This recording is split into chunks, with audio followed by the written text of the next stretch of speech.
Shalom shalom abakunzi ba Burundi Gospel TV, amahoro ya Kristo abane namwe, mwiriwe bwakeye bivanye naho muherereye. Uno munsi twabazaniye umutumire benshi bazi, ko reka tumuhe umwanya idondore. Shalom shalom. Shalom shalom, akoze cyane Gates, nitwa Umwami Yesu Israël, nkaba ndi umukristo, ndi umuririmbyi, nsengera mu ishengero rya Free in One mu Cyarama kwa Pastor Ndikumana Patrick. Ego, hama mwotubwira mbega mu ncamake Émile ninde, yoba yavukiye hehe, mu muryango w'abana bangahe? Émile Israël ni umuntu yavukiye nga mu gisagara ca Bujumbura, mu Cibitoki. Akaba navukiye mu muryango w'abantu 9, tukaba batatu bakaba baramaze kwitaba Imana, tukaba dusigaye turi batandatu. Ego, hama Émile yoba yubatse canke aracara umusore? Émile arubatse. Wow. Afise umugore n'umwana umwe babiri. Ego, Imana ishimye cyane. Rero turaryohewe kuvyumva. Hama twari tugomba Émile adushingira intahe y'agakiza kiwe mu ncamake gusa. Murakoze. Intahe y'agakiza kanje, jewe urumva ko navukiye muri uwo muryango, ariko papa wanje ntarakijijwe, ntabwo yarakijijwe, ariko mama yarakijijwe, yari yamaze kumenya Imana.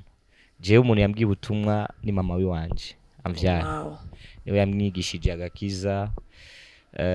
Nakuze n'umuntu nkunda ibintu bya sport, canja mu bintu byo kwiga karate. Benshi baranze kuri centre jeune, imyaka ishika kuri 6. Ndi muri ivyo bintu, nyuma nivyo byatumye je nkizo ko nabivamo. Naragwanye n'umuntu, nyuma cyanda mukura amenyo bo karakantu kaciyemo kera, kandi aracahari nawe nyine nga mu gisagara ca Bujumbura, n'umugenzi wanashima. Hama rero papa wanje yari mu engineer, acarariha amafaranga ashika kuri 350,000 muri 2006. urumva ko yari amafaranga menshi. Bica biramubabaza, rero acaravuga ati ugasubira hariya uca ndakuvuma. Hama rero mama acarafukama aravuga ati kizwa rero, kizwa uvuye muri ivyo bintu, wakira gakiza, utangura kugira. Donc 2007 nonace ntangura kwinjira muri eglise. urumva ko nakirije kera. Hama rero ndashimana ubu kuva 2007 gushika isaha umuntu akunda Imana kandi akijijwe. Sinasubiye kandi mu bya bindi nace ntangura kugira ko kera naraboregwa, abajeni murabizi, narakuri bya bintu byose, gusa jewe ikintagiye muri busambanyi. Ariko kuboregwa naraboregwa, kugira gukora ivyo by'amakarate, amasport biki byo mu gisagara murabizi. Ariko ibindi gusa Imana yandize jewe ni icacu ubusambanyi. Sinakigiyemo ko naratinya ico gihe ingwara zari zatanguye kuvugwa z'ama VIH n'ibiki, naratinya cyane. Ariko ibindi narabikora, inzoga narazinyoye. Numva nico kintu cyo kwiga karate imyaka 6. Imana ishirankura ngaha muri ico kintu, ndakizwa, ndemera ko Kristo ari umwami n'umukiza mu buzima bwanje. Kuva ico gihe muri 2007 nakiri umurongo neza gushika isaha. Ego, Imana ishimwe cyane kubona yaragukijije, igakukura muri ivyo bintu bibi. Watubwiye yuko ari mama wawe niwe yatumye ukizwa. Byagenze gute? Kuko yari musenzi, yarasenga, yasengera muri eglise ya se mu Cibitoki bya 2. Hama rero jewe sinasenga. Nk'abatubana, ariko ntasenga, wasenga urazi nuko bimeze. Hama rero mu nyuma yarakunda kutubwira ijambo ry'Imana cyane, katubwira isi nyene imeze, kubaha, kugira gute, gukunda Imana. Urumva umunsi utarashika twaravyumva gusa rimwe nsubiye inyuma, naraja muri Sunday school nkatoroka amasaha ataragira.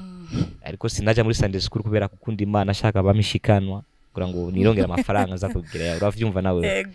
Ariko mu nyuma niho naciye mfata ingingo, iyo action imaze kuba, acaranshingira intara, ambwira ati bitabaye gutyo urashobora no gufa. Ko uyu munsi wabikoreye wundi uramukura amenyo, mejo abandi bazobigukorera na wewe ugasanga baragukuye ayandi na wewe canke bakaja inama kubera wakoze ico kintu bakagufata nabi ugasanga barakwica. Rero nca ndahitamo kwakira Yesu nk'umwami umukiza, aranyatuza turi mu nzu ati Umwami Yesu ndakwa niwe donc evangeliste wanje. Iyo Imana ishimye cyane. Hama tuzi Émile ari muririmbyi, tumuzi ari muririmbyi, mbega wamenye ryari yuko ufise iyo mpano y'uburirimbyi? Jewe juri ntavyo nari mfise, yego kuva ico gihe narinjira muri eglise gusa. Jewe natanguye kumenya ko ariko mama wanje yarazi ko je mfise ingabire, kubera ko narakunda ibintu byo gucuraranga. Grand frère nawe yaravuza gitari muhira, nawe yari muririmbyi, we yari muririmbyi. Hama rero jewe sinari muririmbyi. Umunsi umwe rero njanja muri eglise, hama yari 2009 2008 gutyo, umurongozi wa praise and worship canke wo ko narimba mujya timu bari indirimbo zo guhimba zimvuga butuma zimwe zigikorana. Hama rero sinzi ngene vyagenze, urazi vy'abaririmbyi acarasiba. Hama uyu munsi hari gikorane muri eglise, sindavuga izina.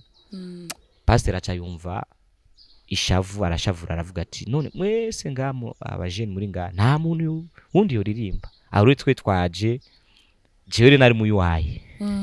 Nca aravuga ati cyene uririmba. Ariko rero grand frère wanje yaranze aravuga ati yewe yaririmba amadiezi ntashaka no kuririmba. Kuva ico gihe nace ninjira muri chorale, ntangura kwigisha ngene baririmba, baranyigisha bimwe bikurimba indirimbo zimvuga butumwa. Apana kuko ico gihe nta ivyo guhimbaza vyari bike cyane paraporo y'ubu. Rero niyo natanguriye kariyeri yo kuririmba indirimbo z'amakupla ashika kuri 6 7. Hama musi mu turakora nuvuga nk'iteramo, ujya murongozi kandi acarasiba. Twamaze umunsi w'igikorane ntiyaje. Je rero acaravuga ati ijya ndirimbo yari gutera niwe witewe. Umunsi narajugumiye bacaga ati uza kwitera, ariko mweme yararamfasha ngiye kwitera bica bigenda neza. Kuva uyu munsi rero none natangiye kuririmba. Jumvikana rero ni wakuze uzi yuko ufise iyo ngabire yo kuririmba? Sinakuze nzi ko mfise iyo ngabire, wanashima nagiye mu byo kuvuza piano, ndiga piano, ntangura kuvuza muri eglise piano, nivyo natanguriyemo bya musique. Uyu munsi nanjye natanga mbona ndiko ndaririmba yashe, ariko yarabize kubera umunsi wa mbere yari ibintu bigoye cyane. Iyo story ndayibuka. Yego umva iyo niyo yari debut, intanguriro yawe yo kumenya yuko ushobora kuririmba canke y'uburirimbyi bwawe. Yego urashobora kwibuka umwaka yari ryari? Ari 2008 ko je sinatevye muri eglise. Donc kuva 2003 narinjira muri eglise ariko ntarakizo. 2007 niho nakiriye agakiza nyako, vya bintu kuvuga ati ndemeye Yesu ko ari umwami n'umukiza mu bugingo bwanje. Urashobora kwinjira mu ishengero utara gusenga usohoka, bige vyo gusenga usohoka utaramenya n'ivyo urimo wanashima. 2003 narinjira nkasenga, ariko 2007 niho nacevuga ati okay mwa Émile ndakijijwe, ndemera no kubatizwa vyose. Hama 2008 nkora kuririmba muri chorale. Niho nateye iyo ndirimbo. Umva namaze umwaka ninjira mu ishengero, mbona ngene babikora, ingene bakubita dance bagira gute. 2008 niho natangiye gufata microphone. Hama ucugenda urakura gushika ndakura canshaka kumenya ndakunda cyane vya louange. Naragenda muri life center, muri vivante jabe, urazi niho bari bafise ibintu byo guhimbaza ari kwa Apollinaire. Byari ibintu bitangaje, tukandika ama repertoire mu agenda iganye kujya nyine babikoze, tukata tujya muri eglise tukabizana ko abapasiteri bacu batavyumva ko urumva ko byari ibintu by'igikorari. Hama mu nyuma ndatangura gucreate mu baririmbi, ndababwira ati nta kuntu tugira praise and worship muri eglise. Ni vyari vyoroshe, bace banyirukana baravuga ngo nzanye ikirebelio. Savuga ati no, ariko ntibanyirukanye ko mutene nace ndahava, ndavuga ati reka ndahave. Canje rero muri eglise babikora neza, yitwa Eparge. Yari muri Bubanza kuri 13. Hama rero camana n'abandi cyane umva ndi alez ntangura kwisanzura muri bo Ego. cyane ku worship leader Gushika n'ubu. gushika n'ubu Ego. yeah So turaryowe kumva iyo parcours yose. yeah Hama Émile, yeah ni ryari wiyumvisemwo kuririmba carrière solo ko turamubona Émile ubu yatanguye carrière solo? yeah natanguye kumva kuririmba carrière solo 2014 aho natanguye nari mfise ikintu muri jewe cyo gushinga gukorana n'abandi. Yego. Cyantanguza umugwi witwa We Are The Family urimo aba worship leader nga mu karere ba Papole ba Sami ba Clement muri Fekabo ndabarongora muri We Are The Family mu nyuma batangura kumbwira mani we nawe turongora wewe urafise ingabire yo kuririmba ku giti cyawe nawe turi mu mugwi uzuzura sura indirimbo kutavuga ya Jesse nibikunda mu nyuma benshi bace baronka akazi baja hanze mu gihugu cyo hanze amajewe nca ndagumanga nca ndatanga urundi mugwi wita Rise and Shine Band uri mugwi warakoze kweringa mu Kinama muri side wose barawuzi warakoze mu nyuma haje mu bintu byo kuja Oman abakogwa benshi baganye nuvuga ati aba nibo baririmba ifise baca baragenda bamwe baja Saudi abandi baja Kenya urumva band kirasambuka. Yego. Niwe rero nicaye ahaheze nk'umwaka cyane yumvira gukora carrière solo ndavuga ati nta kuntu no umurimo w'Imana utakara kugira ngo abantu bagiye reka nkore ko vyarantwara ingufu nyinshi cyane gukorana na band hamugasanga ngo murakora hageze igihe mubona ko mugomba gutera imbere barigiriye kurondera ubuzi kandi urumva birumvikana n'ubuzima. Cyanda ndivira gukora carrière solo ako nisubi inyuma twarahuye n'umuntu avuye mu Uganda umupastor avuye mu Uganda mu gikorane acara ampamagara arambwira ati wozo umuririmbyi kandi reka gusubira inyuma focus bandanye utera imbere. Acaranshira mu intege arambwira ati tangura gucompose indirimbo nanje ndavuga ati none gucompose icyo gena compose indirimbo nkazijana muri band.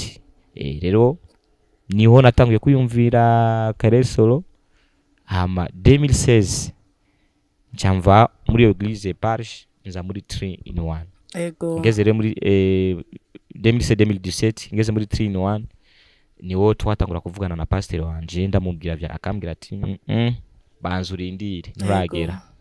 Ego inyuma yo ngaho cyana nkuzana initiative na niyo mfise ku mutima wanje itwa Ibuka event. Ndakore ibikorane binini ku giti canje nkabona abantu baravyitabiriye hata n'indirimbo mfise hata n'indirimbo nimwe mfise nkabona abantu baraje baruzuye tugakora za mashimo event nkabona abantu baraje baruzuye avuga ati jewe ndafise impano kabisa. Abantu bose barambwira ati wowe urafise impano kabisa yo kuririmba donc nabigiyemo namaze gusha namaze kwipanga yuko ngiye mu kintu nzi neza ko ngiye gukora. Chanda saba impanuro umurongozi wanje imyaka 4 passer ambwira ati irindira hama 2022 niyo ya confirm arambwira ati ndakurekuye imbere y'abaririmvyi aba Kristo nca ndakora iyo event itwa Ibuka event benshi bari bahari barabizi.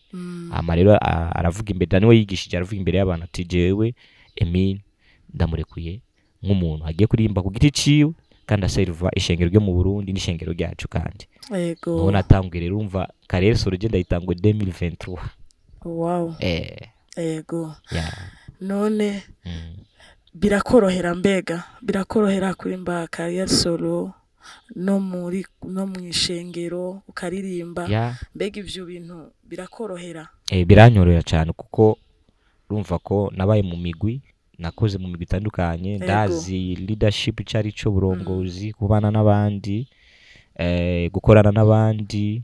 Hama rero ko carrière solo isaba discipline nawo narayihawe n'abarongozi bo igikuru nuko abarongozi bamenya ivyo urimo bakamenya nahuri bakamenya nico uri kurakora kuko eglise n'ubuzima kandi n'umuryango.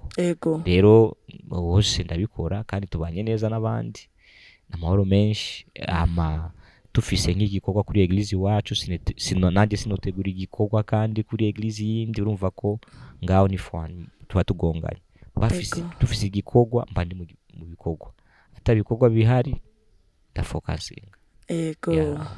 hama Émile umaze gusohora indirimbo zingahe? Jewe urumva ko ndi mushasha muri carrière solo. Ego. Maze gusohora indirimbo imwe. Nakuye ko natanguye 2023 donc ni mwaka nyene. Ego. Indirimbo imwe imaze 3 mois iri kuri YouTube. Ni indirimbo yanje ya mbere ariko mfise album indirimbo 9 chanson. Ni kuvuga yuko indirimbo ya mbere niwe imaze gusohoka yitwa Ebenezer. Ikaba ari indirimbo iri mu mudi wa Seben. Twakoranye n'umukozi w'Imana Prince Tuombe. Ego. Ego turayibona kuri YouTube mwarimbanye na Prince Tuombe. None ni kweri ki washimye turabona abaririmbye ko ari benshi mu Burundi. So kweri ki washimye Prince Tuombe? Prince Tuombe namushimye kubera ko uyo mudi warawumenyereye cyane. Bona shimana ni original donc ni umuntu w'iyo style. Iyo style ni iwawe. Je nanje ni umuntu yiga iyo style kandi ayikunda gusa ariko we arabizi kandi n'umuntu yatanguye career imbere y'wanje cyane. Hama rero kandi Seben Prince arayumva cyane. Niyo style yiwe. Nabaye nk'umuntu ndamwiga ko navuga ati ushaka kunyigisha ko umuntu agira ukamuhanuza ko narakompoje aravuga ati amajambo wakompoje ni meza cyane yakora ukunuku acarambwira ati ahubwo naje kuri support wanje tuzoyikorana. Urumva ko ugitangura ukacironga umuririmbya gufata ukuboko kandi urumva ko numugisha ubufise kamera. Ego.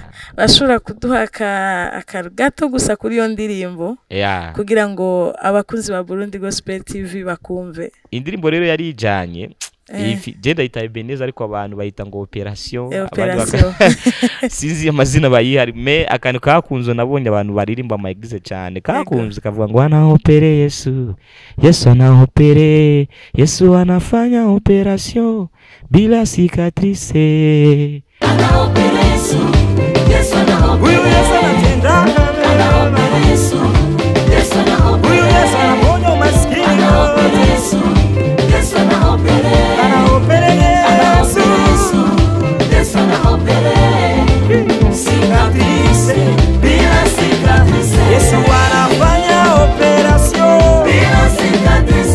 Ako niko abantu webana ubwe mu maglize menshi niko baguma bakubita ariko indirimbo irafise ama verse ariko nuko bimeze mu ndirimbo. Ego rero iyo ndirimbo inspiration yayikuye hehe iyo ndirimbo kugira ngo ukompose iyo ndirimbo? Iyo ndirimbo inspiration nayikuye kuri mama wanje.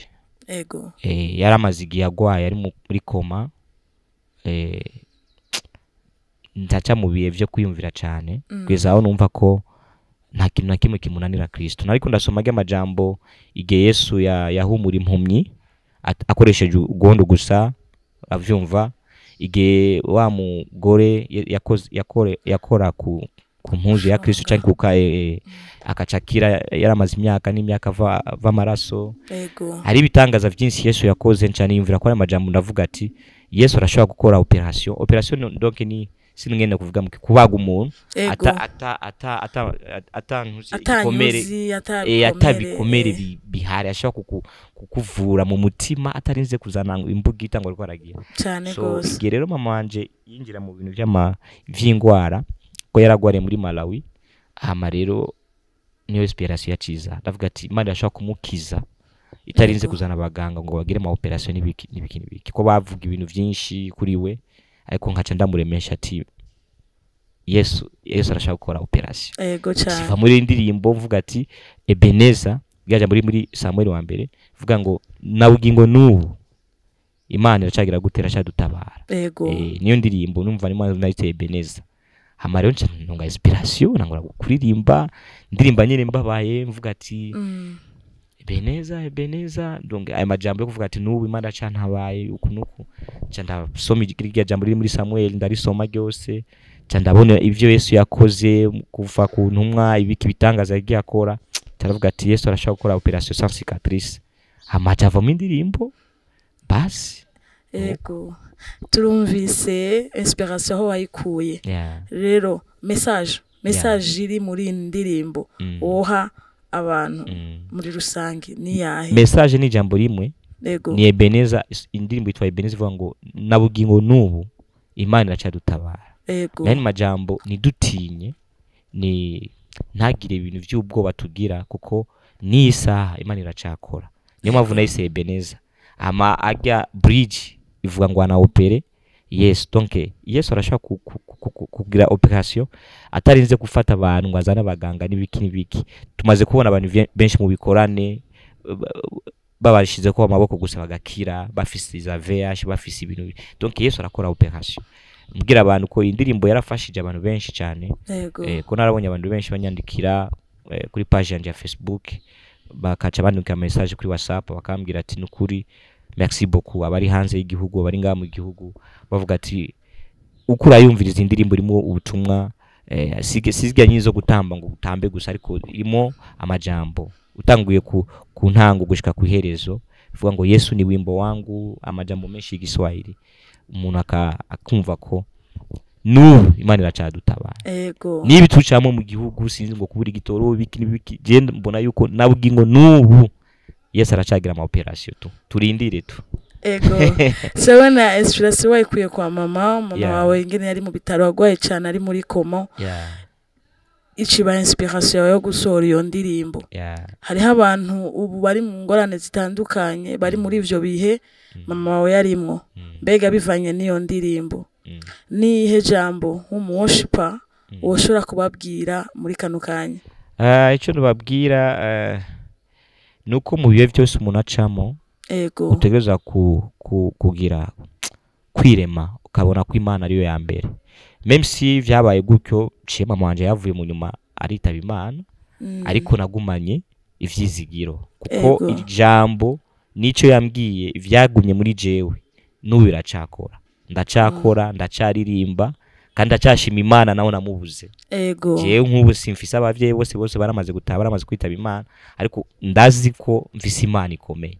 Barabwira rero umuntu ariko aranyumvise nkuko babivuze, yumve yuko Imana ihari, ave mu bihe byo kwiganira no kwidodomba avuga ngo Imana yaramuhevye n'ibiki. Oya, Imana iracahari, iracagira operation. Ebenezer ni Ebenezer nyene, ni Imana na bugingo n'ubu iracadutabara. Nareke gutinya, Imana irahari. Hama twari tugomba tumenye muri yo carrière yawe y'uburirimbyi, nuhe muririmbyi yakwenspira wewe nka Émile, n'icitegerezo ciwawe? Umuririmbyi wa mbere jewe anyespira cyane ni Dudu yaranyigishije mu kwandika indirimbo, ngene yandika indirimbo zikora ku mitima y'abantu. Ama kuvyerekeye inyigisho ndarabira kuri Apollinaire mutama wacu. Murazi ko atwigisha vyinshi. Rero abo bantu nabantu bafashije ubuzima bwanje cyane muri carrière ya carrière solo. Hama ni gute ubona gospel mu Burundi muri rusangi en general? Ni gute ubona gospel mu Burundi? Gospel mu Burundi ubu biriko biraza buke kuko nabo twita ba grand frère bacu bariko barabona yuko hari ibintu bitari bimeze neza, bariko baragerageza kukosora, kuzana inyigisho, kutwigisha ko tushobora kwifata n'ibindi. Nukuri ubu nibaza yuko mu myaka iri imbere nk'itatu cyangwa ine hagiye kuba ikanguro ridasanzwe muri iki gihugu cyacu cy'u Burundi, kugira ngo hamwe abaririmbyi wumva ko nukuri ari abaririmbyi kameme. Kuko hari umuntu yaja kuririmba ugasanga ntazi n'ivyo arimo bivanye na situation iri mu gihugu. Indirimbo turacasenga Imana gusa idufashe aya marezo social ama social media yacu agire impact nayo, kuko urumva nawe ushira indirimbo kuri YouTube, nawe ushira indirimbo hehe, ni nta kuvyerekeye financement nta kimwe kigaragara. Urumva ko umuntu aracakora indirimbo akifasha wenyene ata umuntu amushigikiye, bimwe twita ngo management nakazina gusa, benshi nta nivyo bafise, nta nivyo dufise.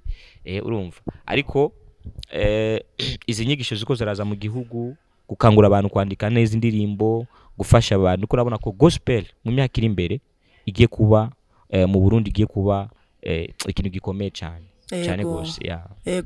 Hama dusubiye inyuma gato, watubwiye indirimbo umaze gusohora. Shaka ubwire abariko baradukurikirana aho boyisanga ahiri.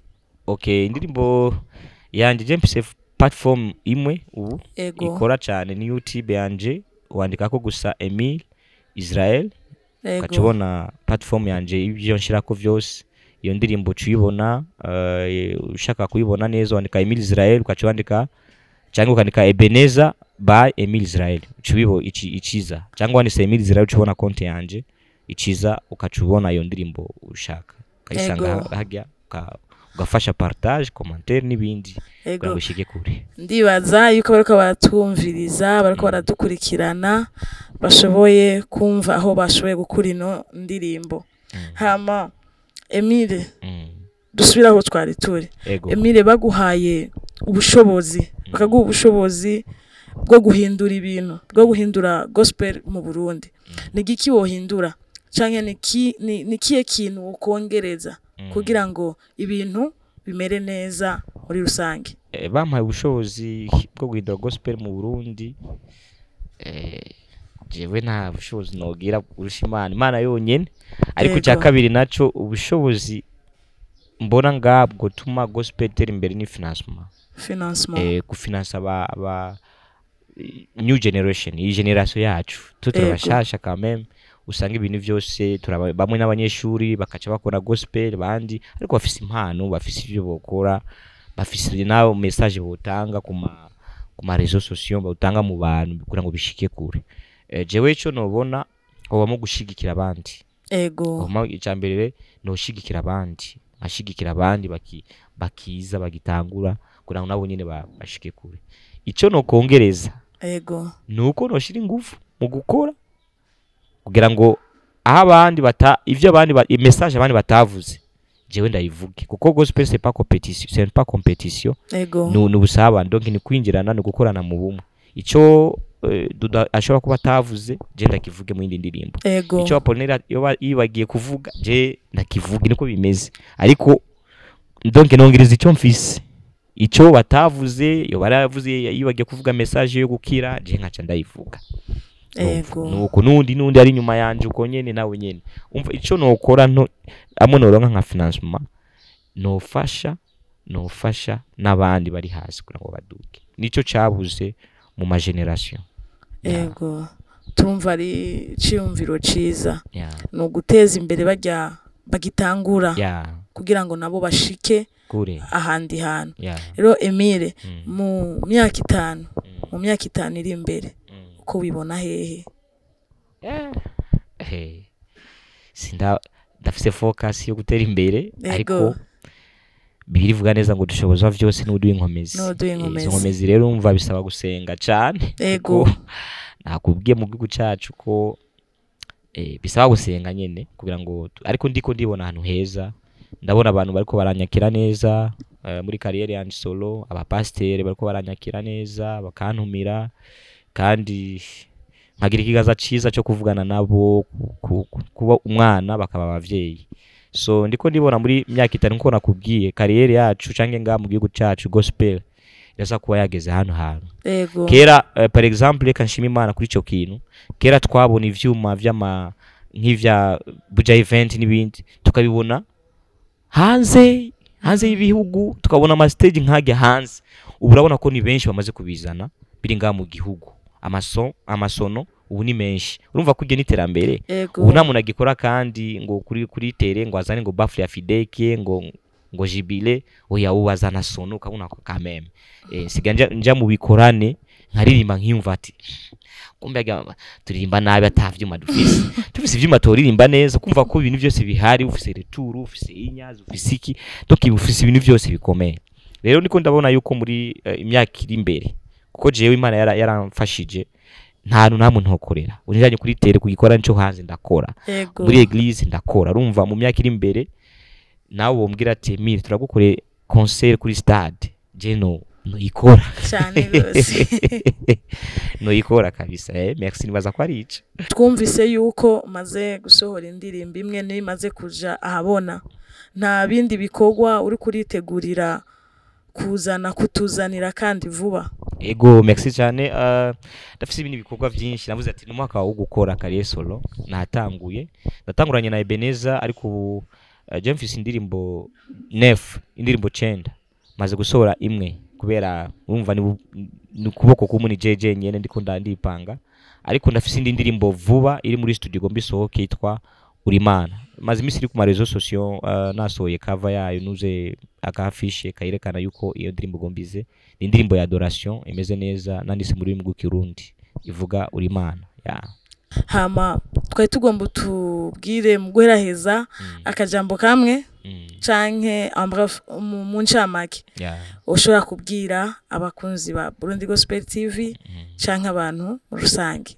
Abari muri rusange bwa mbere no babwira yuko umuntu wese afise ico Imana yavuganye nawe ntabivemo abigumemo hama kandi tuyige gushigikirana muri iki gihugu cacu tuyige gushigikirana ku muntu afise n'udafise kugira ngo duteze imbere abaririmbyi bo mu gihugu cacu cy'u Burundi tuje kuri platform hamwe n'abandi tuje mu rugezo rumwe n'abandi aho bageze hama nshimira cyane Burundi Gospel TV yoyo yanzinduke muri iki gitondo kanshigikira nabonye mumuvita surprise urumva ko n'umutima mufise kugira ngo abaririmbyi tuduge dushike kure toronka abantu nka 10 bashobora no gushigikira ni televiziyo bakavuga ati reka twiteze imbere kugira ngo n'abandi bari nyuma ya Émile baze bashike kuri platform yabo. Kigira kabiri abantu bafise uburyo badushigikire badushigikire badufashe kugira ngo tukore ibintu vyiza nibaguma bidoga ngo mu Burundi tukora amaklipe mabi n'uburyo baduha uburyo abantu bafise uburyo barafise abatunzi bari nga muri iki gihugu bashobora no kudufasha cene kuri nditakambiye bamfashe kugira ngo nkore ibintu vyiza ndafise umwete wo gukora kandi abanzi baranzi no mu bikora ndasho no gutegura ikora ni kinini DJ nyene kandi nkagitegura umva rero ndonse umuntu ashaka kuvuga ati petit frère ndagufasha ukuboko ingo ngaha tuvugana ukore je no ukora amaklipe meza no ukora indirimbo ndazifise indirimbo ngaho ziricaye gusa ari kumva kubera uburyo ubu tugeze muri level yuko umuntu akora indirimbo gusa ngaramutwaye 4 millions clip na video na audio tournage yo nyene kagutora 4 millions 3 millions 500 umva nitujya du clip twacu abantu bageze muri 12 millions 24 millions clip imwe indirimbo imwe umva nitongana ma image ariko turonse nk'abantu bashaka kudushigikira bakita kandi barahari nukurinda abarundi bafise umutima w'urukundo barahari je ndabasavye rero Barundi bene data mudushigikire kandi munshigikire kugira ngo murumva ko niyo nkitangura niyo karere yanje ya solo nkitangura 2023 ndashaka umwana muri vyose ndashaka impanuro ndashaka financement gushigirwa mu buryo bufadika kugira ngo nshike kure ikindi naco ndashimye cyane biva mutima iyi televiziyo Burundi Gospel TV nukuri n'aba biro yose ndabashimiye Imana ibahezagire cyane kuko niyo televiziyo dufise ngaha ya online iriko irafasha abaririmbyi ikurafasha irakora mu murabibona mu bikorane byinshi ama evenement menshi urukristo iyi televiziyo iritanga cyane nukuri n'abantu bari hanze bagomba gushigikira iyi televiziyo bayishigikire kugira ngo tugire ivyuma bishobora impuza makungu twese tubone tukora ama concert bize bidaca online direct kandi bisukuye bimeze neza kugira ngo twese mu Burundi tukora ikintu kifise ingufu ndabashimiye rero nicyo novuga icyo ndagiye ko nuko badushigikira yaba twebwe abana televiziyo yacu bayishigikire turashimiye umutumire wacu yaduhaye kano kanya ko kuvugana nawe merci hama tukaba dushimiye n'abakunzi ba Burundi Gospel TV aho muherereye hose muhezagirwe n'Imana shalom